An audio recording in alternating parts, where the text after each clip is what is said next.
শাশুড়ি বৌমা চ্যানেল থেকে স্বাগত। আমরা তো ভালো আছি, আপনারা সব কেমন আছেন জানাবেন। আমি আজকে গরমে হালকা পাতলা পোস্তর ঝোল দেখাচ্ছি। এবার কী দিয়ে দেখাচ্ছি সেটা আমাকে আর কি আমার সঙ্গে থাকতে হবে। তার জন্য আমি ঝিঙে আর আলু একটু কেটে নিয়েছি। আর এটা শুধু আলুর হয়, আর কালো জিরে শুকনো লঙ্কা ফোড়ন দিয়েছি।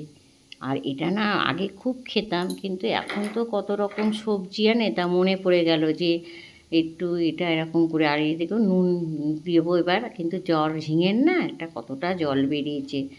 আর এটা এত দারুণ লাগে খেতে গরম ভাতের সঙ্গে, আর কিছু যাবে না এতে। আর কাঁচা লঙ্কা, সর্ষে না পোস্ত বাটা, সরি। আর এটা হলুদ দেবো না, হলুদ দিলে দেবে পোস্ততে এমনি স্বাদ একটু অন্য রকম লাগে। আর পোস্ত তো অনেক রকমই খেয়েছি, ঝিঙে আলু পোস্ত, শুধু পোস্ত, সেটা শুকনো। আর এটা ঝোল ঝোল হবে। আর আর নামানোর আগে না কাঁচা তেল দিয়ে দিতে হবে, কেন কাঁচা তেলের যে এটা স্বাদ। আর এটা পোস্তটাও বেশি ভাজতে হবে না।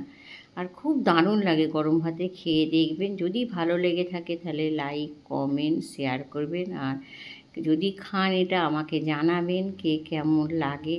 আমার তো খুব ভালো লাগে এটা, এবার আপনাদের কেমন লাগে সেটা বলতে পারবো না।